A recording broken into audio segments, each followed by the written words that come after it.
बोलो जयकारा बोल मेरे श्री गुरु महाराज की जय। सभी गुरुमुख प्रेमियों से सप्रेम जय सच्चिदानंद। गुरुमुख प्रेमियों, हम कल्पना करें, थोड़ा विचार करें अपने अंतःकरण में कि जिस भगवान के दर्शनों की हम चाहना करते हैं, या यूं कहें कि आत्मा के साक्षात दर्शन की जो हमारे मन में जिज्ञासा रहती है, अगर इसको पूरा होते हुए हम देखें और ये नित्य प्रति का नियम बन जाए,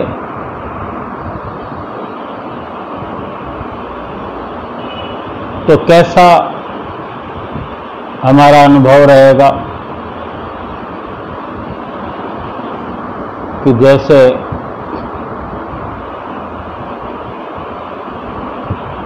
मन की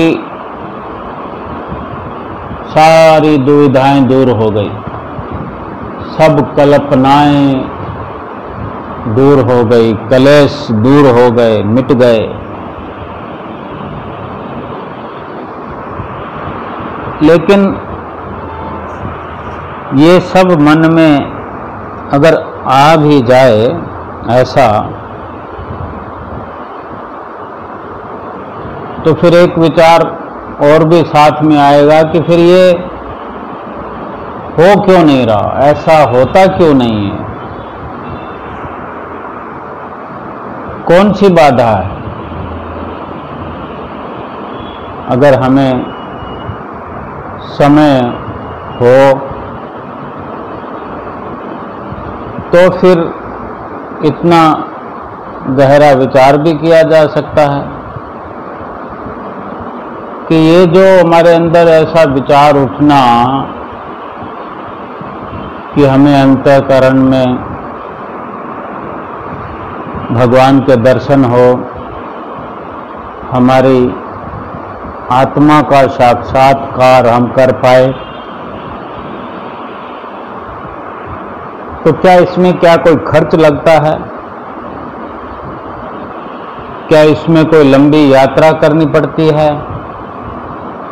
या इसमें कोई तकनीक ऐसी अपनानी पड़ती है जिसमें बहुत मुश्किल हो,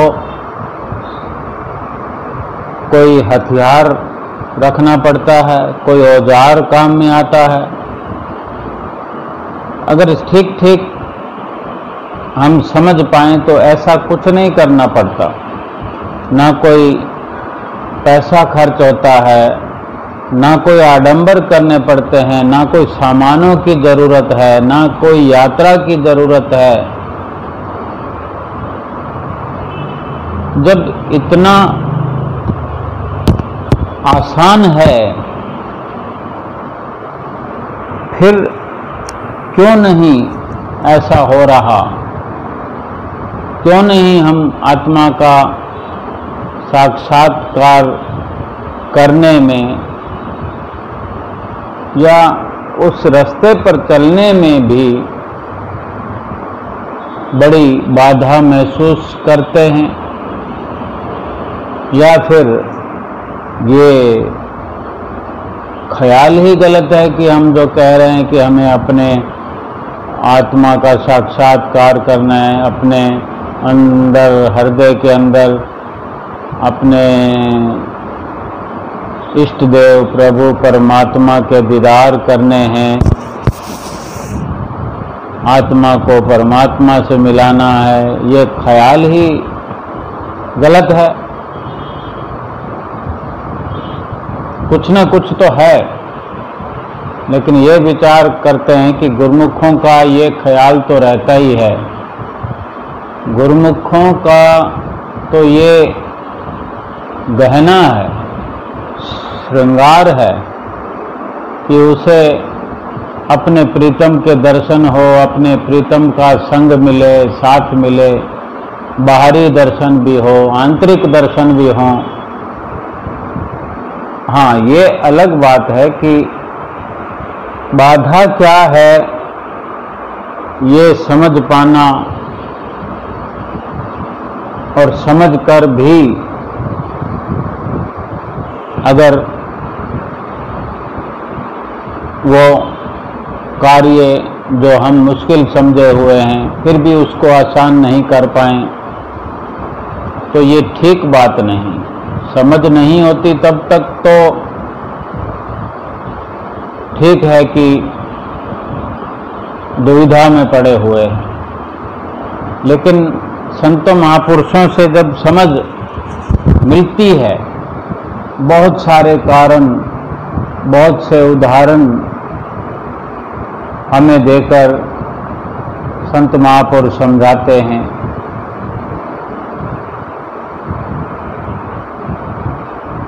फरमाते भी हैं, भई प्रापत मानुख देहोरिया, गोविंद मिलन की एह तेरी बरिया, और काज तेरे किते न काम, मिल साध संगत भज केवल नाम।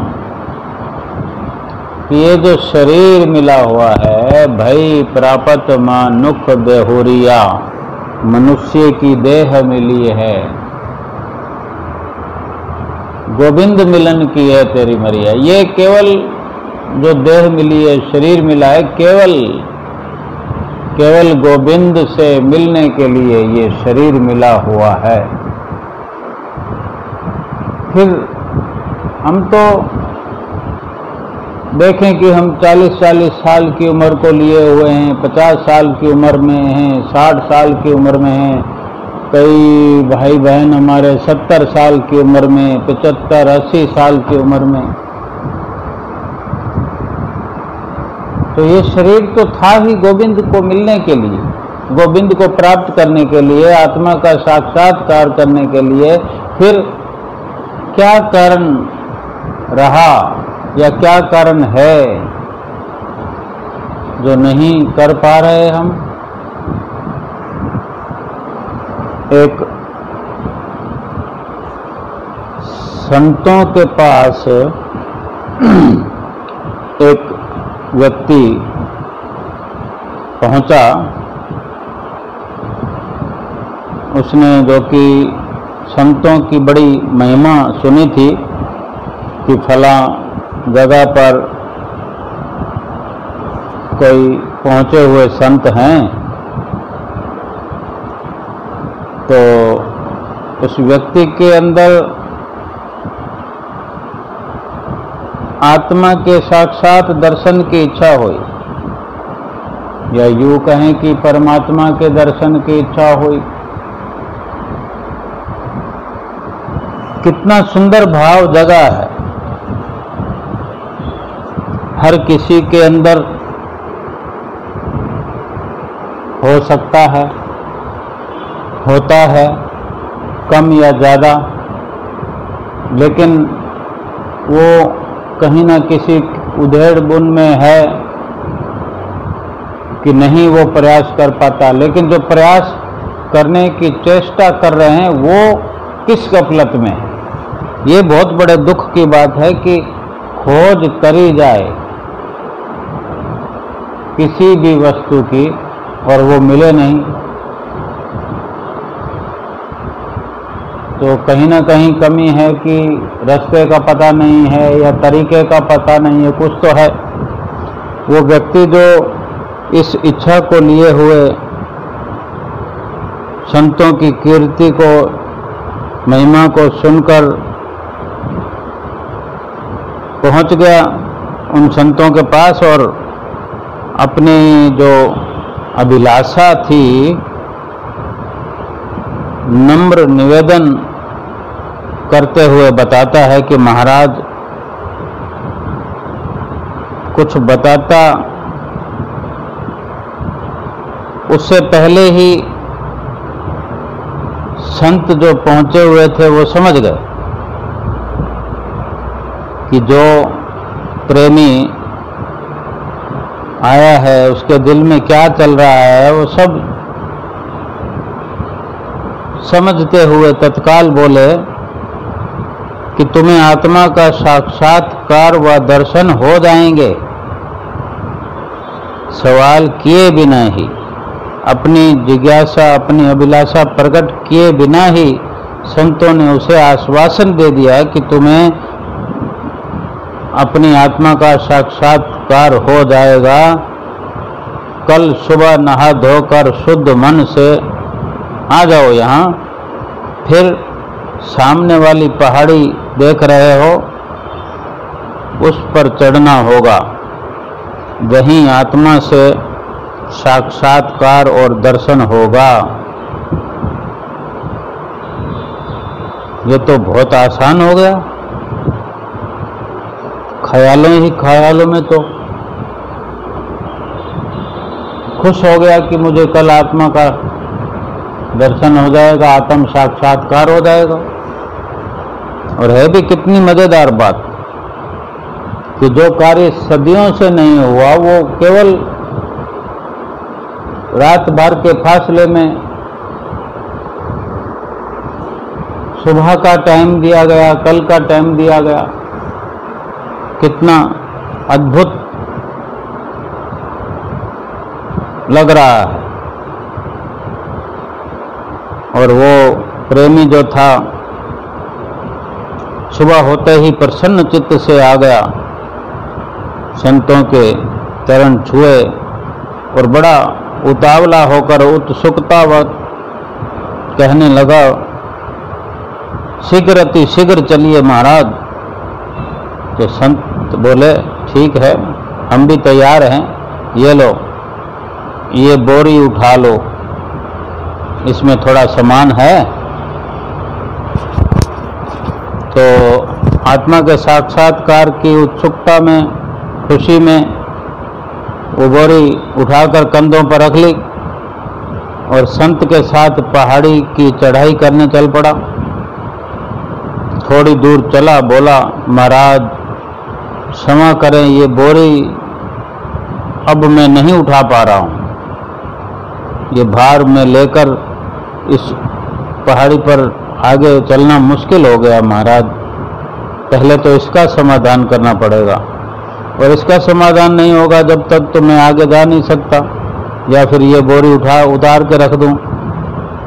आपने तो ये सेवा लगाई है कि ये बोरी ऊपर लेके जानी है, अब दोनों काम कैसे होंगे? संत सब कुछ सुन रहे हैं, संतों से क्या छुपा है? तो संत जी ने कहा, कोई बात नहीं, ऐसा करो, इसमें क्या है कि 5 पत्थर हैं, एक पत्थर को बाहर निकाल दो। अब हम इतना तो सोच सकते हैं कि अगर 20% भी भार कम हो जाए तो कुछ आसानी हो जाती है। तो उसको थोड़ी राहत मिली कि मेरे साथ रियायत हो गई है। तो एक पत्थर को निकाल कर वहीं फेंक दिया गया। थोड़ी दूर चलने पर फिर वही बात कि महाराज अब और ऊंचाई पर चलना मुश्किल हो गया है। तो संतों ने कहा, कोई बात नहीं, एक पत्थर और निकाल दो। ऐसे करते करते जहाँ जहाँ दिक्कत होती गई वहाँ वहाँ उस वजन को कम करने के लिए एक एक पत्थर को निकाल कर फेंकते रहे और सफ़र तय हो गया। और 5 पत्थर निकाल दिए, बोझा भी हल्का हो गया और पहाड़ी पर पहुंच गए। वहां पहुंचकर संत बोले कि देखो, इस बोरे में 5 पत्थर थे, एक एक करके तुमने सब निकाल दिए, तो तुम यहां पहुंच पाए। सब कुछ तुम्हारे सामने है, लेकिन तुम ये महसूस करते रहे कि इतना भार लेकर मैं नहीं चल सकता। थोड़ा थोड़ा भार कम करते गए और हर वक्त चलने के लिए, आगे बढ़ने के लिए, ऊंचाई पर जाने के लिए हौसला और ताकत मिलती रही। हमारा मकसद पूरा होता गया और तुम अटल विश्वास के साथ आगे बढ़ते रहे। हमने जैसा कहा तुमने वैसा किया और अटल इरादे के कारण यहाँ तुम पहुँच पाए हो। अगर यही अटल इरादा वास्तविकता लिए हुए आत्म दर्शन के रास्ते पर हम चलें तो कोई कारण नहीं कि आत्मा का साक्षात्कार नहीं हो सकता। अब सही जो वास्तविकता है वो संतों ने उन्हें, उस प्रेमी को बताई कि जो काम, क्रोध, लोभ, मोह, अहंकार, ये भारी भारी पत्थर हैं। इनको लेकर उस प्रभु परमात्मा के रास्ते नहीं चढ़ा जा सकता, ऊंचाई पर नहीं जाया जा सकता। और यही कारण है कि हर कोई इंसान बोझा लेकर घूम रहा है। ना काम को छोड़ता है, ना क्रोध को छोड़ता है, ना लोभ को छोड़ता है, ना मोह को छोड़ता है, ना अहंकार को छोड़ता है। तो आत्मा का साक्षात्कार नहीं हो सकता।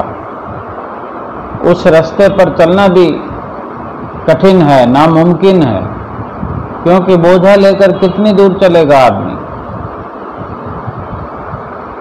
सरल शब्दों में जब संतों ने उसे समझाया तो उसे उसके लक्ष्य का, उसकी मंजिल का रास्ता साफ साफ नजर आने लगा। बाकी था उसका अपना प्रयास, उसकी मंजिल आसान हो गई। और इसको और थोड़ा सा आसान करने के लिए संत महापुरुष, जो कि हमें किस्मत से मिले हुए हैं, मुकद्दर से, सतगुरु मिल गए किस्मत नाल।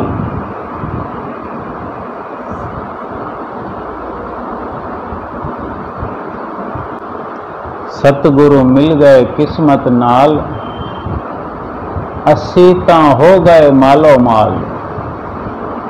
कितने इस प्रकार के हम भजन बोलते हैं, शब्द बोलते हैं कि सतगुरु मिल गए हैं तो हम मालो माल हो गए। तो वो मालो माल होना यही तो है कि जब अंदर की कार्रवाई होती है, जो सफर हमें ऊपर की ओर करना है, पहाड़ की ओर, चट्टान को पार करते हुए, इस रास्ते को पार करते हुए जो ऊपर पहुंचना है, वो हमें जो नित्य प्रति सुरत शब्द योग का पाठ पढ़ाया जाता है कि अपनी सुरती को ऊपर जो पहुंचाने का कार्य हम सुरत शब्द योग का जो साधन करते हैं, उस वक्त जो हमारी सुरती पहले से बोझा उठाए हुई है, काम, क्रोध, लोभ, मोह, अहंकार का, ये 5 ईंटें जो हमने बोझे के रूप में उठा रखी है, तो सुरती इससे बहुत मैली हो चुकी है, इस पे जंग लग चुका है। और इतना भार होने के कारण सुरती जो है ऊपर चढ़ती नहीं, सुरती ऊपर चढ़ेगी नहीं। और जहाँ प्रभु परमात्मा की बैठक है, आत्मा की जो बैठक है, वहाँ सुरती पहुँचेगी नहीं तो साक्षात्कार होगा कैसे। अगर बाहरी दर्शनों की बात करें, हमारे श्री गुरु महाराज जी, अगर हमको अभी मन में आए कि श्री गुरु महाराज जी के दर्शन कल प्रयाग धाम में, श्री प्रयाग धाम में दर्शन कल होंगे 25 जून को। अगर किसी ने दर्शन करने हो तो उसे प्रयाग धाम जाना पड़ेगा। अगर वो प्रयाग धाम तक जाकर भी अंदर प्रवेश नहीं करेगा तो दर्शन नहीं हो सकते। प्रयाग धाम पहुंचकर भी अपने कमरे में जाकर सो जाए तो भी दर्शन नहीं होंगे। पूरा प्रयास लगन के साथ, अटल इरादे के साथ करना पड़ेगा, सफर करना पड़ेगा।